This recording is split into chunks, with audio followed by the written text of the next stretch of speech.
Cette vidéo fait partie des chapitres du module 29 Soins infirmiers aux aînés que j'ai enseigné à l'Institut supérieur des sciences de la santé de Stade, Université Hassan Ier pendant les années 2015, 2016 et 2017. Dans cette première vidéo, nous parlerons de l'introduction, les définitions et les mécanismes à l'origine du vieillissement.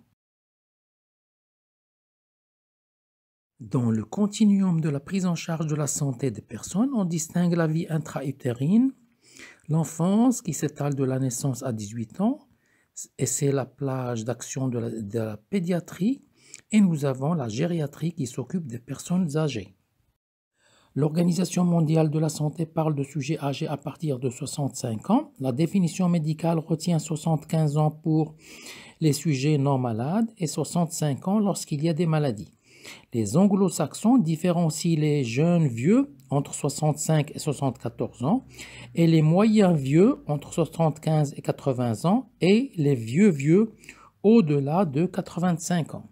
Au Maroc, les personnes âgées de 65 ans et plus étaient 2,4 millions en 2004. On estime qu'en 2034, ils seront 6 530 000 personnes.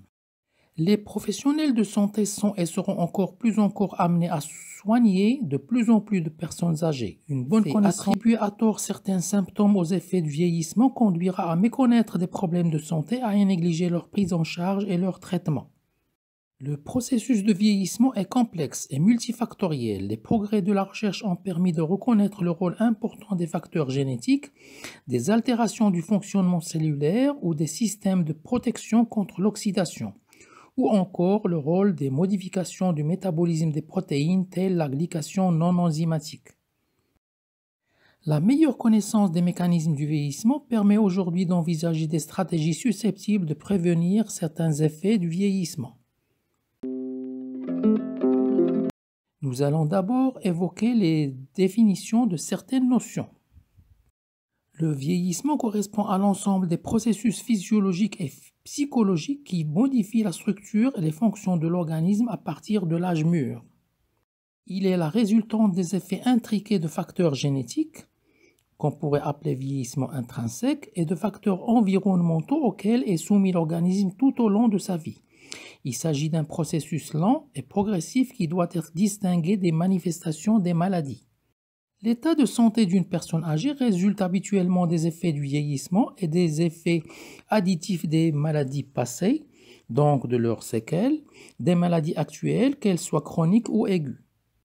C'est un processus qui transforme les individus jeunes et en bonne santé en individus fragiles avec une baisse des réserves de la plupart des systèmes physiologiques et avec une augmentation exponentielle de la vulnérabilité aux maladies et à la mort. La vieillesse connaît plusieurs définitions. L'Organisation mondiale de la santé retient le critère d'âge de 65 ans et plus. Une définition sociale utilise l'âge de cessation des activités professionnelles, ce qui revient à entrer dans la vieillesse à 55, 60 ans, voire 65 ans. Pour le calcul des taux d'équipement et des services destinés aux personnes âgées, l'âge de 75 ans est pertinent.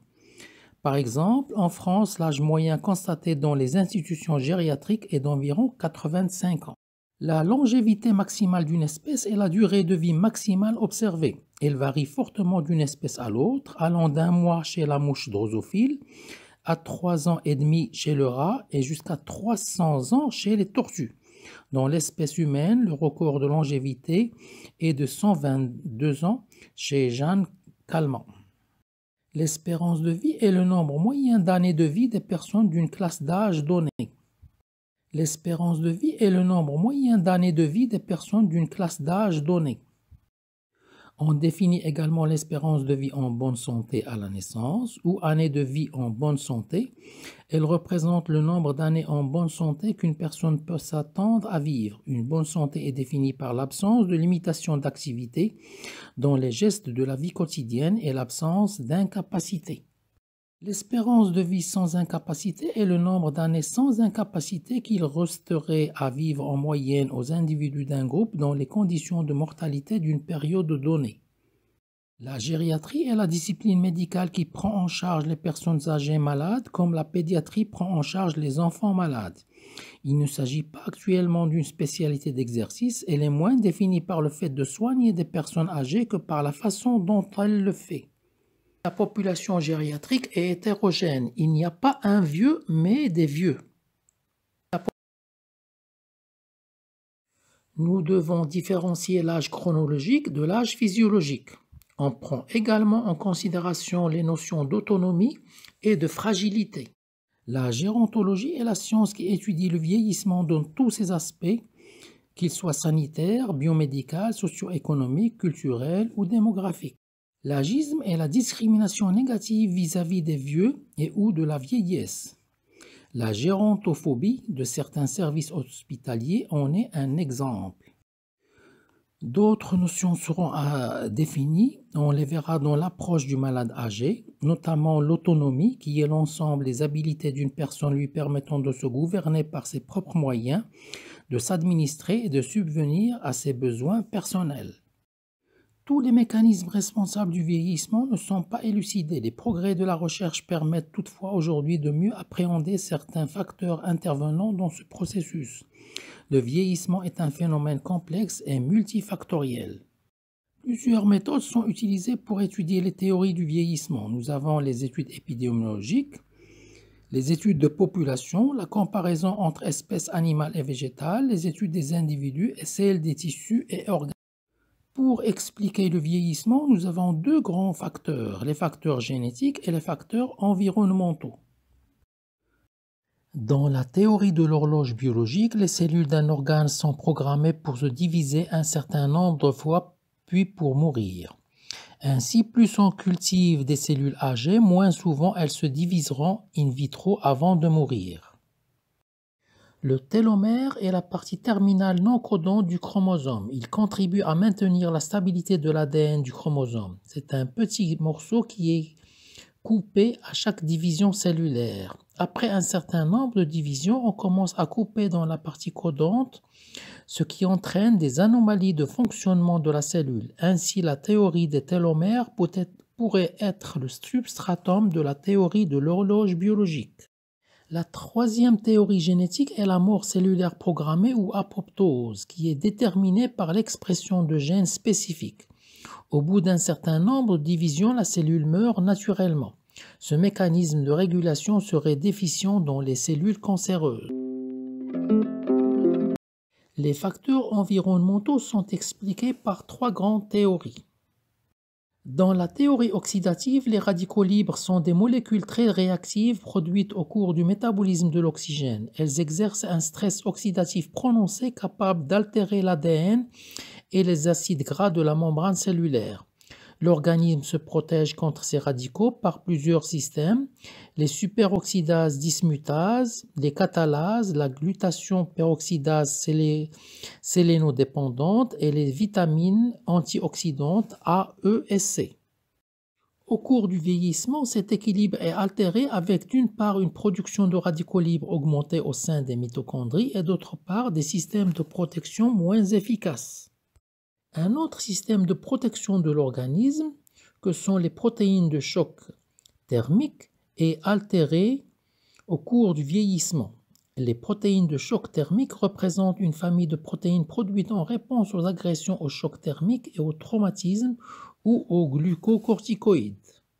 Les protéines rendent les cellules plus résistantes à une nouvelle agression et stimulent les systèmes de réparation et le catabolisme des macromolécules endommagées. Au cours du vieillissement, la sécrétion de ces protéines est diminuée et leurs effets cellulaires sont réduits en raison d'un défaut de transduction du signal intracellulaire. Lors de la théorie de la glycation non enzymatique des protéines, les protéines à demi-vie longue subissent des modifications au contact du glucose. Le glucose réagit spontanément sans intervention enzymatique avec les groupements NH des acides aminés pour former une base de chiffres, ce qui conduit à former des produits terminaux de la glycation appelés Advanced Glycation End Product. Les protéines de la matrice extracellulaire, dont la durée de vie dans l'organisme est très longue, sont très touchées par la glycation. La glycation modifie les propriétés de ces protéines, les rendant plus résistantes à la protéolyse et empêchant leur renouvellement. De plus, ces molécules induisent la formation de pontages moléculaires entre les fibres de collagène, le rendant plus rigide et moins soluble. Enfin, ces molécules pourraient avoir d'autres actions en se liant à des récepteurs spécifiques présents sur les macrophages, les cellules endothéliales et mésangiales, en induisant la sécrétion de cytokines pro-inflammatoires ou de facteurs de croissance. La glycation des protéines peut aussi se produire à partir du pentose, conduisant à la formation de pentosidine. L'importance de la glycation des protéines a été soulignée par l'effet de médicaments qui inhibent la glycation, se traduisant par un ralentissement du vieillissement de certaines fonctions chez des animaux d'expérience. Au cours du diabète sucré, il se produit aussi une glycation exagérée des protéines liée à l'élévation de la glycémie. L'hémoglobine glyquée est un marqueur bien connu de l'équilibre glycémique.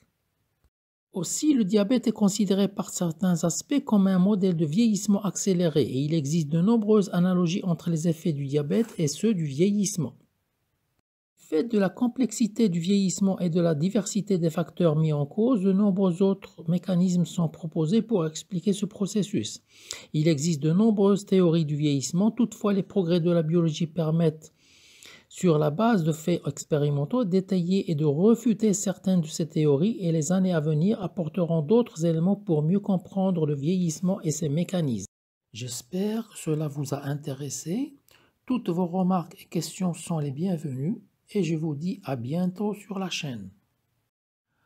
Pour plus de renseignements, veuillez consulter le cours PDF et les vidéos en rapport.